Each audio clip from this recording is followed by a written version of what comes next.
আসসালামু আলাইকুম। Information and communication technology lecture সিরিজের সপ্তম লেকচার ভিডিওতে আপনাকে স্বাগতম। প্রিভিয়াস লেকচার ভিডিওতে আমরা ডেসিমেল নাম্বার সিস্টেম থেকে বাইনারি, অক্টাল এবং হেক্সাডেসিমেল নাম্বার সিস্টেমে কনভার্সন দেখেছি এবং তার সাথে কিছু ক্যালকুলেটরের ট্রিক্স এবং শর্টকাটও দেখেছি। আজকের পর্বে আমরা যে কোনো সংখ্যা পদ্ধতি থেকে ডেসিমেল সংখ্যা পদ্ধতিতে রূপান্তর দেখব, অর্থাৎ বাইনারি নাম্বার সিস্টেম থেকে decimal number system, octal number system থেকে ডেসিমেল নাম্বার সিস্টেম এবং হেক্সাডেসিমেল নাম্বার সিস্টেম থেকে ডেসিমেল নাম্বার সিস্টেম। গত পর্বের কথা একটু মনে করে দিই যে দশমিক সংখ্যা পদ্ধতি থেকে অন্য যে কোনো সংখ্যা পদ্ধতিতে নেওয়ার সময় আমরা কি করেছিলাম, পূর্ণাংশের ক্ষেত্রে বেস দ্বারা ভাগ করেছিলাম এবং ভগ্নাংশের ক্ষেত্রে বেস দ্বারা গুণ করেছিলাম। এইবার যে কোনো সংখ্যা পদ্ধতি থেকে দশমিক সংখ্যা পদ্ধতিতে নেওয়ার সময় এরকম পূর্ণাংশ বা ভগ্নাংশের কোনো ঝামেলা নেই, এক লাইনেই করা যায়। আমরা কিছু ম্যাথ করার মাধ্যমে এই পদ্ধতিটি শিখে নিব। তো আর দেরি না করে শুরু করা যাক। আমরা প্রথম এক্সাম্পলটা নিয়ে নিচ্ছি। 11011 বেস হচ্ছে 2, অর্থাৎ বাইনারি থেকে আমরা ডেসিমেলে নিচ্ছি। তো এই পদ্ধতিতে মেথড হচ্ছে একটাই, ইচ অ্যান্ড এভরি নাম্বারকে আমি বেস দ্বারা গুণ দিব এবং বেসের পাওয়ার হবে হচ্ছে পজিশন, আর সবগুলো নাম্বার আমি যোগ করে দিব। তো এখানে প্রত্যেকটা নাম্বার 1-এর সাথে আমি 2 গুণ দিচ্ছি, প্লাস আবার 1-এর সাথে আমি 2 গুণ দিচ্ছি, প্লাস এরপর 0-এর সাথে আমি 2 গুণ দিচ্ছি, প্লাস এরপর আবার 1 এর সাথে 2 গুণ দিচ্ছি, প্লাস এরপরে আবার 1 এর সাথে আমি 2 গুণ দিচ্ছি। তো আমার প্রত্যেকটি নাম্বারের সাথে বেস গুণ দেওয়া শেষ। এখন হচ্ছে পজিশন দিতে হবে। তো পজিশন দেওয়ার সময় আমি হচ্ছে ডান সাইড থেকে আসবো, ডান সাইড থেকে বাম সাইডে, এবং সবসময় পজিশন 0 থেকে শুরু করব। অর্থাৎ এই পজিশনটা হবে হচ্ছে 0 পজিশন, পাওয়ার করে দিলাম। এই পজিশনটা হবে হচ্ছে 1 পজিশন, এটাও পাওয়ার করে দিলাম। এটা 2 পজিশন, এটা 3 পজিশন, এটা 4 পজিশন। ব্যাস, আমাদের কাজ শেষ। এখন জাস্ট নর্মাল ক্যালকুলেশন করলেই আমরা হচ্ছে ডেসিমেল নাম্বারটা পেয়ে যাব। তো 2 টু দি পাওয়ার 4 মানে হচ্ছে 16। 16-এর সাথে যদি আমি 1 মাল্টিপল করি তাহলে হচ্ছে কি 16ই থাকবে। 2 টু দি পাওয়ার 3 মানে হচ্ছে 8, প্লাস 2 টু দি পাওয়ার 2 মানে হচ্ছে কি 4, বাট ইনটু আছে 0, অর্থাৎ এই পুরো টার্মটাই কি 0 হয়ে যাবে। তো এটা ভ্যানিশড, এটা ভ্যানিশ হয়ে যাবে। এখন হচ্ছে 2 টু দি পাওয়ার 1 মানে হচ্ছে 2, 2 into 1 is equals to 2, plus 2 to the power 0, 2 to the কোনো কিছু পাওয়ার যদি 0 হয় তাহলে সেটার ভ্যালু হচ্ছে 1, 1 ইন্টু 1 মিনস 1। এই সবগুলো নাম্বার যদি আমি অ্যাড করি, অ্যাড করলে আমি কি পাবো, 27। এটা হচ্ছে 10 বেসে। আমরা চাইলে আমাদের অ্যান্সার ঠিক আছে কি নেই চেক করে নিতে পারি। মোট ক্লিয়ার বেস নাম্বার হচ্ছে আমি ইনপুট নিব হচ্ছে বাইনারিতে, তো BIN ক্লিক করে নিলাম। 11011 ইকুয়াল, এটা নিব হচ্ছে আমি ডেসিমেলে 27। তো আমাদের অ্যান্সার ঠিক আছে। এবার আসা যাক আরেকটা এক্সাম্পলে। আগের এক্সাম্পলটাতে ফ্র্যাকশন পার্ট বা ভগ্নাংশ পার্টটা ছিল না, এটার মধ্যে আছে। প্যানিক হওয়ার কোনো কারণ নেই, procedure same.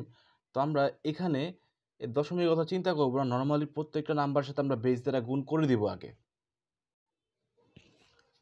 1 into 2 plus 0 into 2 plus 1 into 2 plus 0 into 2 plus 1 into 2 plus 1 into 2 plus, এটার পাশাপাশি একটু জায়গা নিয়ে নিচে লিখে নিলাম। আমরা মেবি এতটুকু লিখে ফেলেছি, 1 0 1 0 1 1। হ্যাঁ, এতটুকু লেখা আছে, সে হচ্ছে দশমিকের কাজ। নর্মালি একই সাথে করে যাব একসাথে। তা আবার হচ্ছে 1 into 2 plus 0 into 2 plus 1 into 2 plus 0 into 2 plus 1 into 2, 1 0 1 0 1। ওকে, ফাইন। এখন হচ্ছে আমাদের কাজ হচ্ছে পজিশন দেওয়ার পালা। এখন আমরা মাথায় রাখবো যে দশমিকটা কোন পর্যন্ত আছে। তো এটার ক্ষেত্রে এইখানে দশমিক, এই নাম্বারটুকুর ক্ষেত্রে আমরা আগেরটার মতোই কাজ করে নিব 101011, অর্থাৎ হচ্ছে এই এতটুকু হচ্ছে দশমিকের আগে। তো এটার আগের মতোই সেম, এটা 0 পজিশন, এটা 1, প্রত্যেকটা পাওয়ার হবে, এটা 2, এটা 3, এটা 4, এটা 5। এবং দশমিকের পরের যে পার্টটা আছে যে 10101, এটার ক্ষেত্রে কি করব? এটার ক্ষেত্রে দেখেন নর্মালি যদি আমি এই সাইড থেকে চিন্তা করি 5 4 3 2 1 0, ডিক্রিজিং অর্ডার আছে বা কমতেছে, এটা কিন্তু সেম কমবে 1 করে। তো 0-এর পর 1 কমলে কি হবে? -1। তো এই 2 এর পাওয়ার আমি করে দেব হচ্ছে -1, এই 2 এর পাওয়ার হবে -2, এই 2 এর পাওয়ার হবে -3, এই 2 এর পাওয়ার -4, এটা হচ্ছে -5। তো আমাদের কাজ শেষ, এখন জাস্ট আমরা ক্যালকুলেশনটা করব। 2 to the power 5 মানে হচ্ছে 32, 32 into 1 is equals to 32। 2 to the power 4 হচ্ছে 16, বাট 0-র সাথে যদি আমি 16 মাল্টিপল করি এটা হচ্ছে ভ্যানিশ হয়ে যাবে, তো এটা লিখলাম না। 2 to the power 3 হচ্ছে 8, into 1 হচ্ছে 8। 2 to the power 2 into 0, এটাও ভ্যানিশ হয়ে যাবে কারণ 0 আছে। 2 to the power 1 into 2 is equals to 2।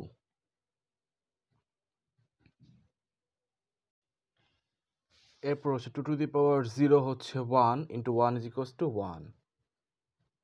এরপরে 2 to the power -1 হচ্ছে, ক্যালকুলেটরে করে নিব আমরা, কারণ পরে বড় বড় টার্ম আসবে। যদি আমি এটা হাফ লিখি বা এটা 1/4 বা 1/8 লিখি, এভাবে ঝামেলা হয়ে যাবে। ডিরেক্ট ক্যালকুলেটর আমরা করে নিব, শর্ট হবে ব্যাপারটা। 2 to the power -1 হচ্ছে 0.5, এই টার্মটা ভ্যানিশ হয়ে যাবে, 0 আছে। 2 to the power -3 মানে হচ্ছে 1/8, অর্থাৎ 0.125, এই টার্মটা ভ্যানিশ হয়ে যাবে, 0 আছে। প্লাস হবে হচ্ছে 2 to the power -5, অর্থাৎ হচ্ছে 0.03125। তো সবগুলো নাম্বার যোগ করলে ফলাফল আসতেছে 43.65625। আমরা এক সাইড চেক করে নিতে পারি, দশমিকের পরে নিয়ে কোনো কাজ করা সম্ভব না, কারণ ক্যালকুলেটরে তেমন কোনো ফাংশন নেই যেটা নিয়ে দশমিক নিয়ে কাজ করা যাবে। তো আমরা ক্যালকুলেটরে চেক করে নিই যে আমাদের 43 এতটুকু ঠিক আছে কি নেই। আমরা বাইনারি নাম্বার ইনপুট নিতে যাচ্ছি, বাইনারি 101011, বাইনারিতে নিয়েছি, ডেসিমেলে নিব 43। ইটস ডান। তো আমার মনে হয় দুইটা ম্যাথ দেখার পর আপনাদের প্রসিডিউরটা মোটামুটি আয়ত্ত হয়ে গিয়েছে। আমরা এখন আরও কিছু এক্সাম্পল দেখব ম্যাথের। এই ম্যাথটাতে বলতেছে 1 2 3 123, বেস হচ্ছে 8 বেস থেকে বা অর্থাৎ অক্টাল থেকে আমাদেরকে নিতে হবে ডেসিমেলে। তো সোজা কথা, আমরা প্রত্যেকটা নাম্বারের সাথে হচ্ছে বেস গুণ দিয়ে দিব। আগেরটার মধ্যে 2 গুণ দিচ্ছি কারণ বাইনারি নাম্বার ছিল, এটাতে আমরা 8 গুণ দিব। 2 into 8 প্লাস 3 into 8, পজিশন দিয়ে দিব পাওয়ার করে, এটা 0, এটা 1, এটা 2। এখন হচ্ছে আমাদের কাজ ক্যালকুলেশন করে, আমরা ক্যালকুলেশন করে দিব। 8 64 into 1 64, 8 to the power 1 হচ্ছে 8, অর্থাৎ 2 দিয়ে যদি 8 গুণ দিই 16, এটা হবে 3। 3 কেন? 8 to the power 0 মান হচ্ছে 1, 3 into 1 হচ্ছে 3। আমরা যদি যোগ করি তাহলে হবে হচ্ছে 64 16 3 83, বেস 10। আরেকটা এক্সাম্পল যেখানে ইন্টিজার পার্ট আছে এবং ফ্র্যাকশন পার্ট আছে। 4 into 8 plus 0 into 8 plus 5 into 8 plus 5 into 8 plus 4 into 8 plus 0 into 8। এখন আমাদের পজিশন দেওয়ার পালা। দশমিক দেখতে হবে 3 ঘর পর, 1 2 3, মানে এইখানে হচ্ছে দশমিকটা। তো এখানে আমি 0 দিব, এখানে 1 দিব, এখানে 2 দিব, এখানে -1 -2 -3। ক্যালকুলেশন করার পালা।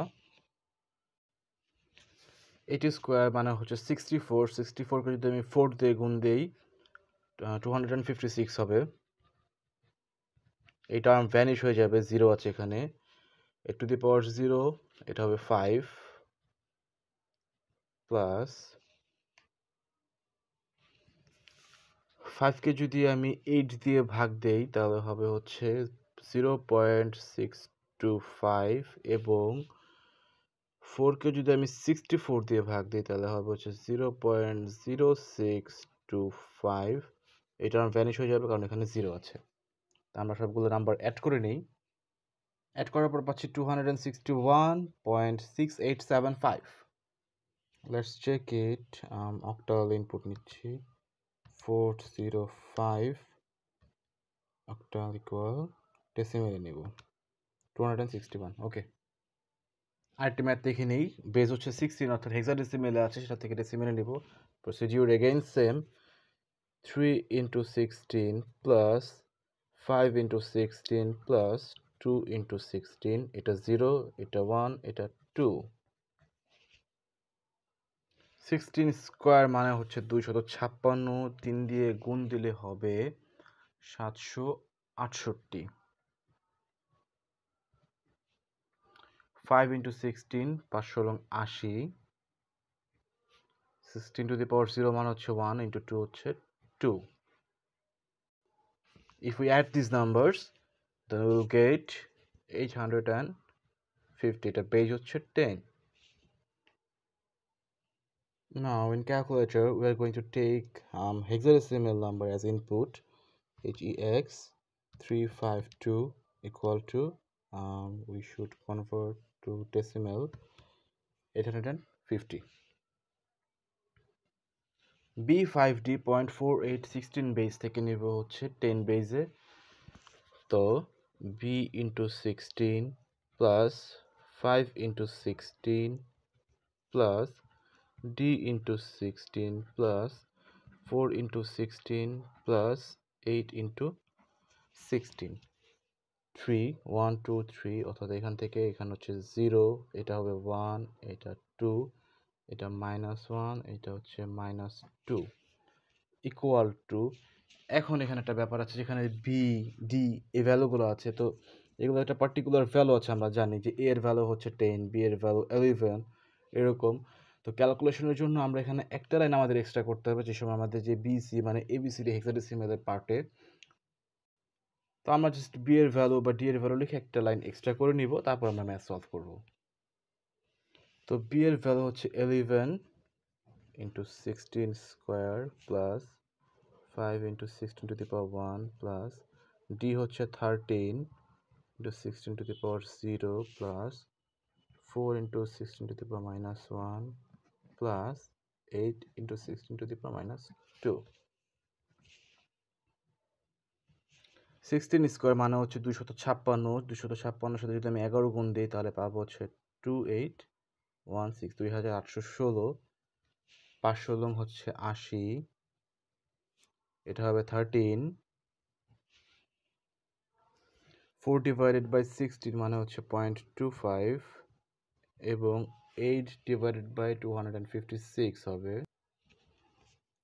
0.03125। আমাদের কাজ হচ্ছে মোটামুটি শেষ, আমরা জাস্ট নাম্বারগুলো যোগ করে নিব। তো যোগফল হচ্ছে 2909.28125। আমরা ইনপুট নিব hexadecimal number B5D, B5D is equals to B5D, এটা নিব হচ্ছে আমরা ডেসিমেলে, ডেসিমেল 2909। তো আশা করি আপনারা সবাই বুঝতে পেরেছেন কিভাবে যে কোনো সংখ্যা পদ্ধতি থেকে ডেসিমেল নাম্বার সিস্টেমে কনভার্ট করতে হয়। তো আমরা দুইটা সংখ্যা পদ্ধতি, দুইটা কনভার্সন নিয়ম শিখে ফেললাম। একটা হচ্ছে বাইনারি, অক্টাল এবং হেক্সাডেসিমেল, এই তিনটা নাম্বার থেকে ডেসিমেলে কনভার্সন এবং ডেসিমেল থেকে এই তিনটা নাম্বারে কনভার্সন। আরেকটা পদ্ধতি বাকি আছে যে বাইনারি, অক্টাল এবং হেক্সাডেসিমেল, এই তিনটা নাম্বার সিস্টেমের মধ্যে পারস্পরিক রূপান্তর। এটা অনেক সোজা, ছোট, অনেক ইজি, জাস্ট বিট বাই এটা ভাগ করে নিতে হবে। তো নেক্সট পর্বে আমরা এই বিষয়ের উপরে আলোচনা করব। তো আগামী পর্বে আমন্ত্রণ জানিয়ে এখানেই বিদায় নিচ্ছি। আসসালামু আলাইকুম।